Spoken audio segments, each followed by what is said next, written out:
And the Scottish tackle's flying up, but a chance now for Carney. Carney stepping round the last man. Carney for the line. Maitland again, the saviour. Earls thought he might have scored, but it had to be the tackle from Maitland. And did he get his man into touch? Again for the TMO. Any reason why I cannot award this try? Just check number 15. If he was out of the field when he passed the ball before the grounded, please.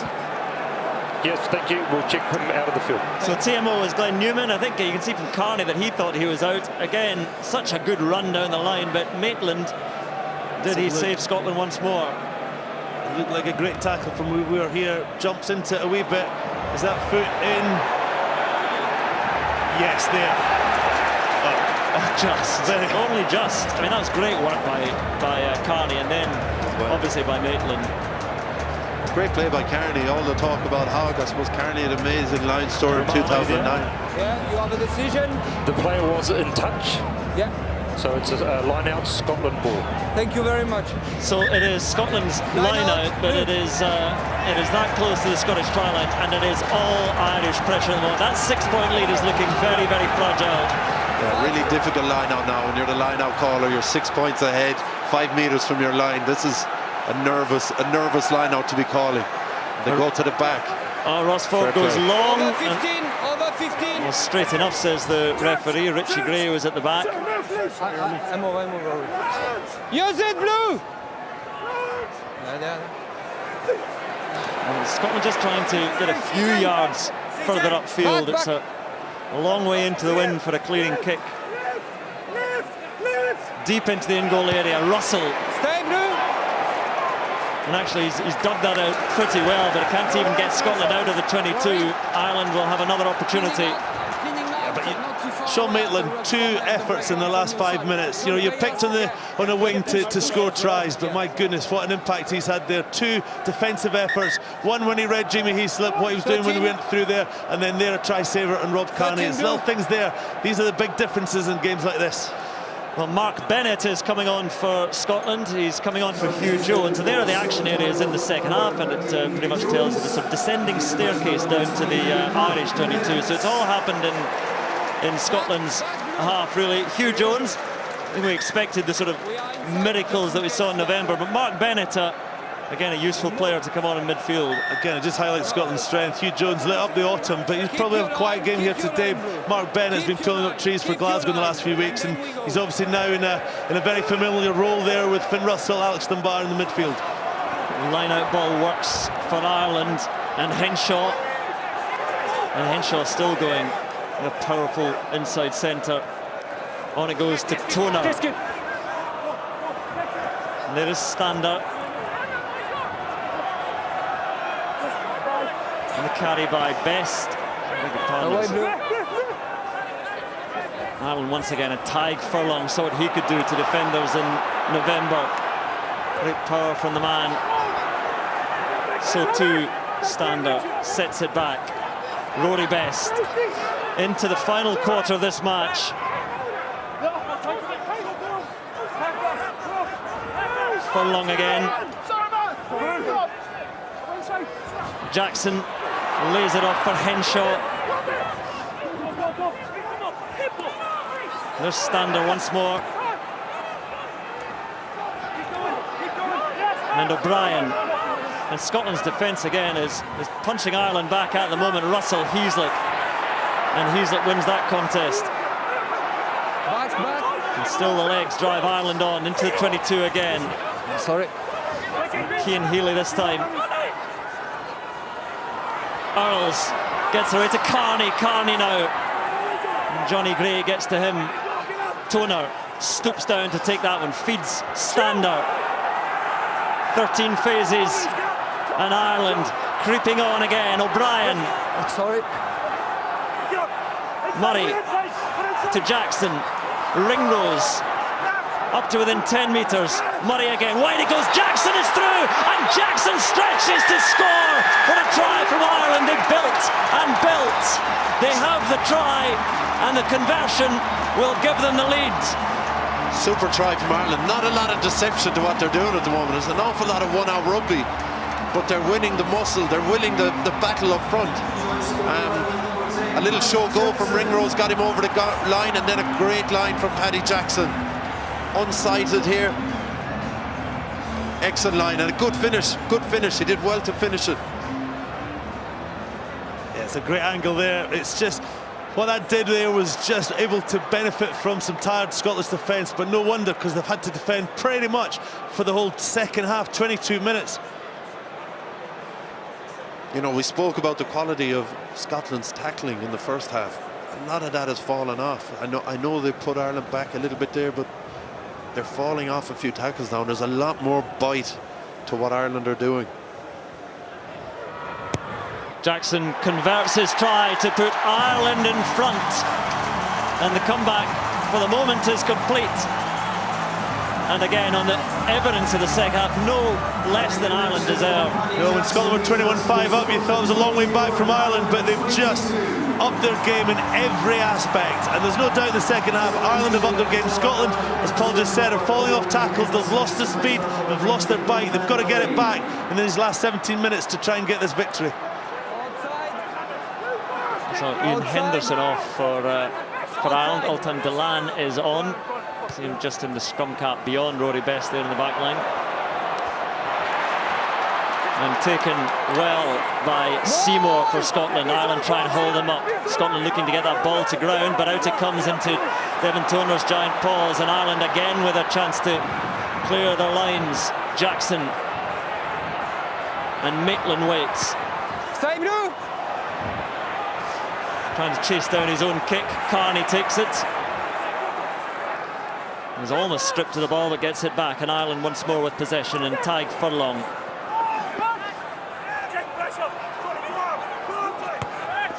Murray just gets that box kick away. And coming forward, but it was into his own man, and Ireland now with another opportunity, and Bennett got a hand on it, and Ireland complained deliberate knock on, but it's Ireland's ball anyway. And Heaslip gives it on to Standard. Ireland pouring forward now. Standard sets it back.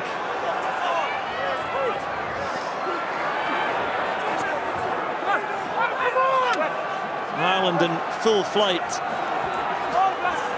And there is Furlong again. Bit of space perhaps developing out wide, and Henshaw. And the ball booted back. It's fine, says the referee, and Laidlaw gets a chance to clear. There's nobody back there at the moment for Ireland. Zebo and Maitland, a tired-looking Maitland, is trudging forward.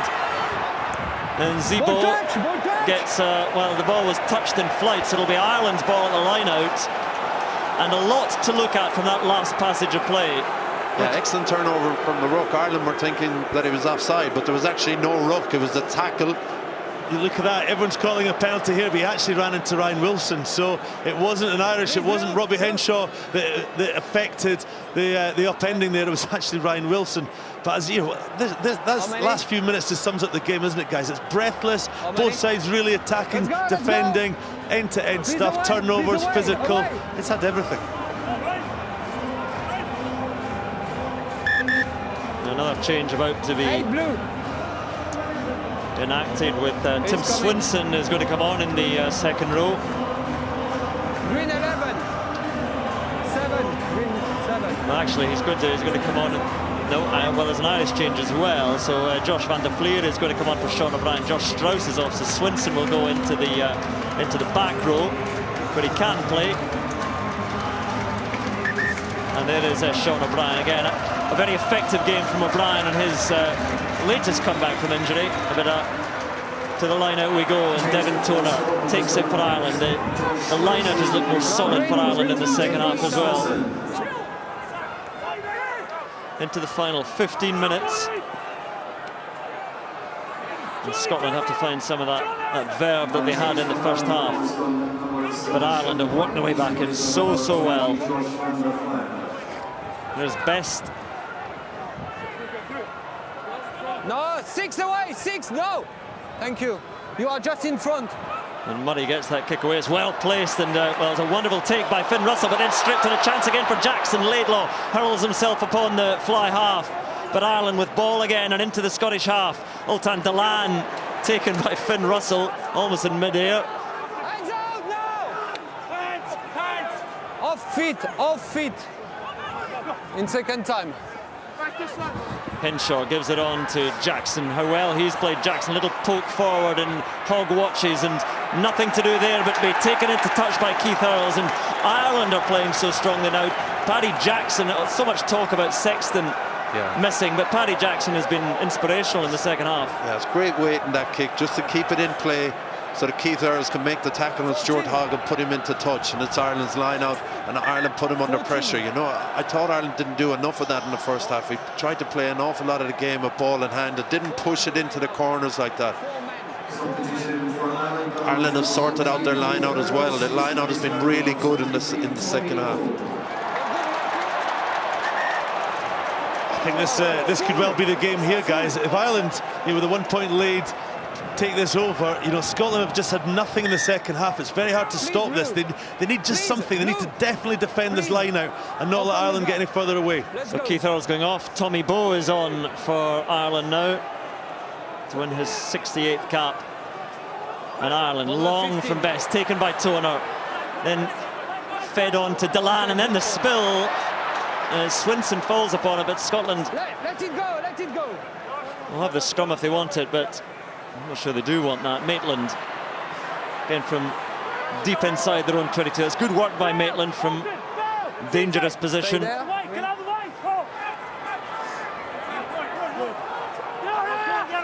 So again, the clearance this time from Hogg, and this one being watched and taken by Tommy Bowe. First touch for the Ulsterman.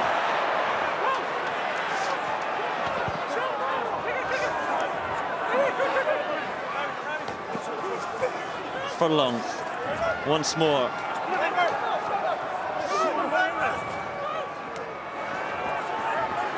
Ringrose, little loop around from Jackson, space appears, and a loose pass from Carney, a rare mistake. Greg, option. Greg. They're just offering the option to Greg Laidlaw as captain. We have the scrum of the line out. They'll take the line out, I'd imagine. all day long and twice on Sunday. So this is the line. I said they had to defend this. Watch John Barclay at the back here defend this very, very well. He just gets in there and he just disrupts it. He made a good decision. He wasn't offside, and that's exactly what needed to happen. Once the line out goes over the 15, the line out is over. He's just thinking a little bit faster than everyone else. Great play by him. Massive turnover to get possession back 7 meters from your line.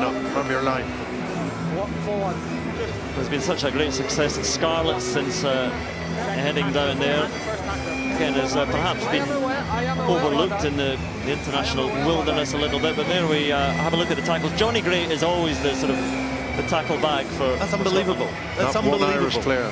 Oh, I mean, it's been the number of tackles, 188 to 95 is what we're looking at here. Johnny Gray, 24 tackles. Hamish Watson went off after 50 minutes. He made 16 pretty much in the first half. It's a huge defensive efforts required, but they're only 1 point down because their attack was so good in the first half.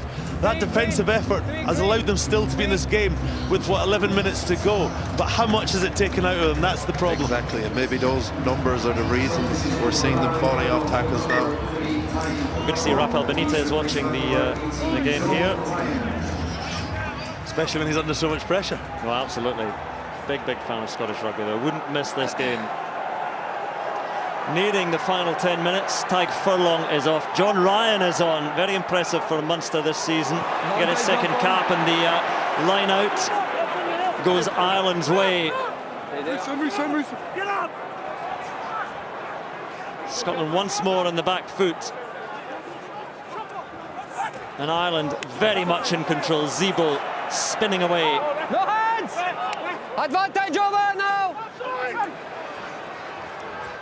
Oh, Henshaw is flung to the turf by Ford. Cian Healy. Still all Ireland, and the little crash ball there. The dummy runner.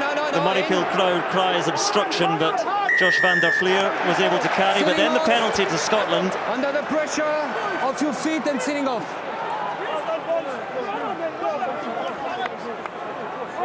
Here we are, guys. It's 11 minutes, 10 minutes to go. It's a 1 point ball game. We all thought it was going to be tight. We maybe didn't think in the circumstances or the way that the game's panned out with Scotland get out in the lead and Ireland coming back. But 10 minutes to go. Scotland now just need to, Greg Laidlaw needs to just always get the guys together like he's doing now, actually.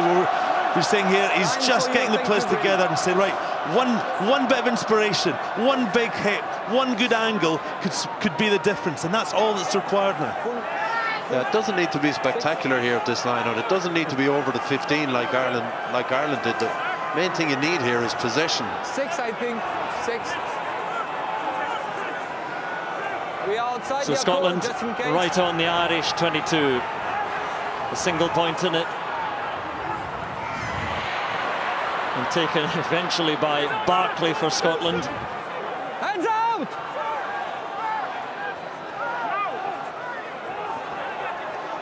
Probably too long to go on the clock at the moment to be thinking about penalties or drop goals. Still a long way in this match.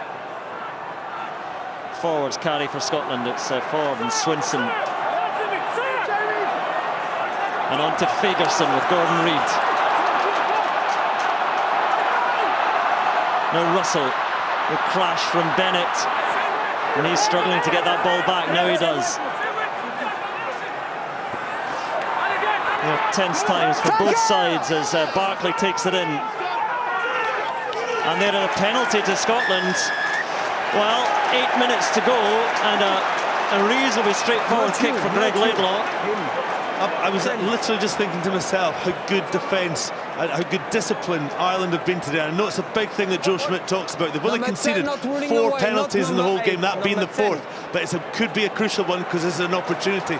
They looked like they were in control of the defence there, but they just gave away a penalty. Well, Vern Cotter, a few instructions passed down from on high. Nathan. Thank you. Very difficult to get out of there, but you have to. And this is the difference, I suppose. Ireland had their opportunity. They were 7 metres away 2 minutes ago. They came away with 0 points. So Murrayfield will fall silent now for Greg Laidlaw. 3 from 3 so far.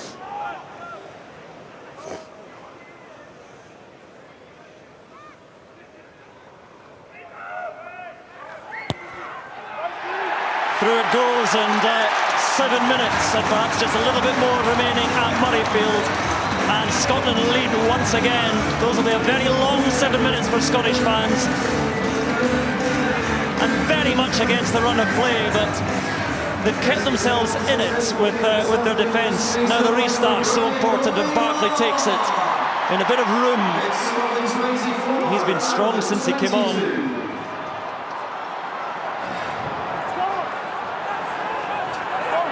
Gray, Johnny Gray gets to ground. Thank you. So Ireland now into the territory of looking for it. Any sort of penalty, perhaps a drop goal attempt. And they need that ball first. And the clearing kick from Hogg. Jackson. And Carney. Claimed by his opposite number, Hogg. But Irish ball again, Zebo. And there is Josh van der Fleer.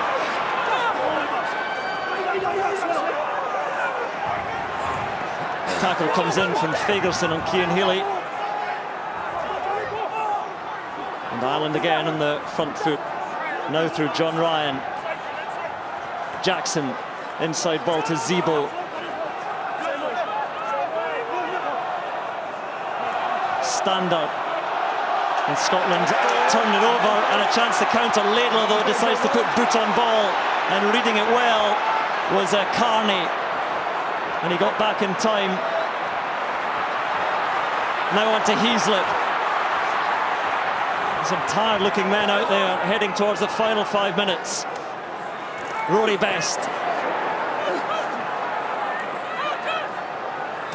Murray to Toner, and Toner, a loose one. Barkley trying to get up there for Scotland. Henshaw just evades the tackle, does well.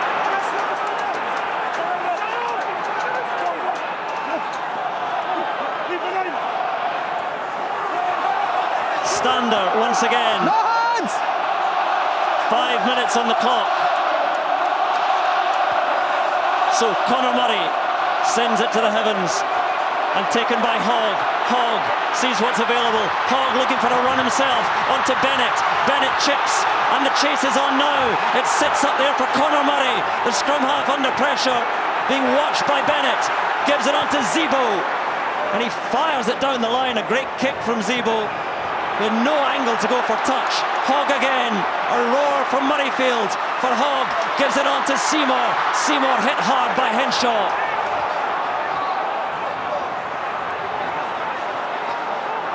Fagerson tries to get it to ground and just falls. And listen to the crowd now as Wilson carries.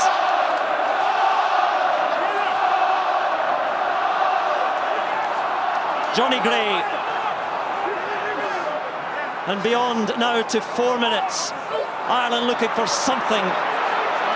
But still Scotland and Richie Gray, and onto Finn Russell. A bit of space out wide now, delays the pass, stepping onto it, Alex Dunbar. And Dunbar now taken around the neck, and the penalty is coming, but it's still there for Scotland. And then the spill by Barclay, so back they'll come for that penalty. Well, what an attack from Scotland. I love the fight, I love the ambition they're doing, but let's see what they're saying. Okay, we don't need to...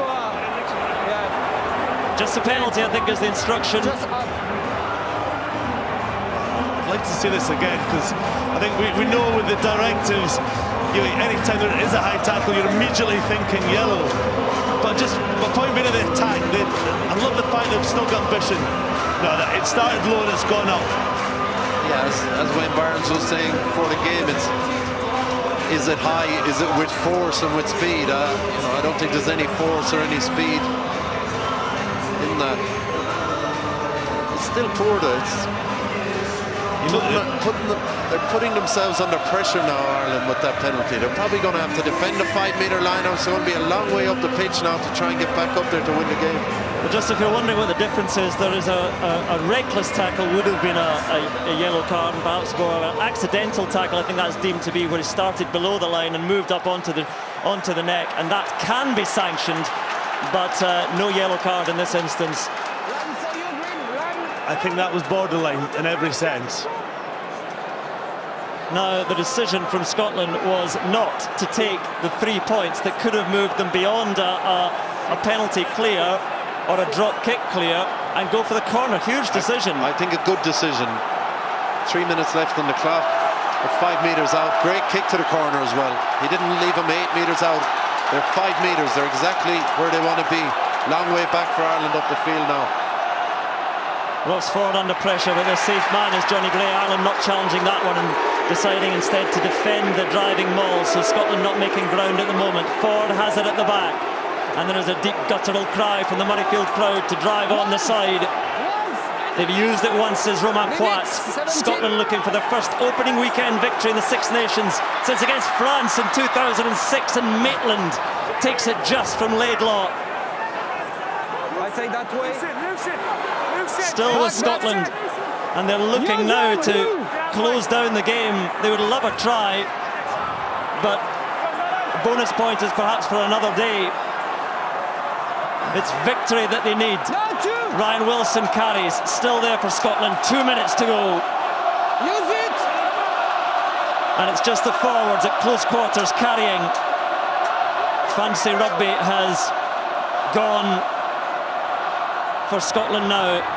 It's all about safe, sensible, clinical stuff that's taken in by Ross Ford. 2 minutes is a long time to run the game out like this, isn't it? There's always a penalty, there's always a referee looking for going off the feet. This is a long way out to try and close this game off. Now the carry by Swinson makes some good ground. Ball still there for Scotland, but penalty to Scotland as well. And Ireland's chances slipping away here. And you suspect now, with just over a minute gone, that it may be done for the visitors. Yeah, you'd expect the penalty almost to go the other way. You'd expect them to be done for going off their feet in the ruck, but hands in the ruck. But I just think it shows the knowledge of the wisdom of the call to go to the corner. But this now is a really good call. They let the clock get over 79 minutes. So now, if Greg Laidlaw goes for goal and misses it, and it goes dead, the clock's over, it's game over. Scotland still win it. I mean, Greg Laidlaw could effectively hoof it off the tee into the East Stand say I was going for a goal there. It was a poor attempt, I grant you. But he's allowed a minute to take it, and he's taking every second of that. So whatever he does now, he's going to absolutely hit the leather off this ball. So man of the match quickly before this kick. Well, for me, there's been so many good players, but he lit up the first half. He's had a quieter second half, but my RBI Six Nations man of the match is Stuart Hogg. Stuart Hogg, the man of the match, and the man of the moment, Greg Laidlaw, to the strains of Flower of Scotland. This will be the final kick of this game.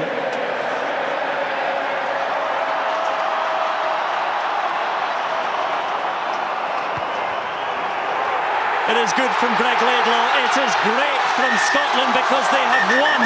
They have beaten Ireland in the opening match of this RBS Six Nations, and the celebrations, those are celebrations not just for this win but for many, many years of hard labour, hard graft for Scotland and disappointment. But it's all celebration for Scotland and a deep disappointment for Ireland. But this is Vern Cotter's moment, and these are Scotland's moments. Yeah, and that's a fantastic victory, culminated with that penalty there by the captain, Greg Laidlaw. He knew he'd nailed it. Look at that, fantastic moment for Greg Laidlaw, but what an effort by the whole Scotland team, because what an attacking performance in the first half, but what a defensive effort in the second half that allowed them to win this game. And Paul, that was Ireland's game for the taking in the second half, because they were so dominant. Yeah, they just gave themselves a massive mountain to climb, conceding 3 tries inside a half an hour. But fair play to them, they got back into the game. But just the inaccuracies that were there in the first half crept back in again towards the end of the game. And that's why we don't associate that with the Irish team. We associate them with being highly accurate at line out, around the ruck, around the breakdown, with ball in hand. And I think it's an easy fix for Ireland, but great result for Scotland. And all the talk now will be about how many Scottish Lions we can have.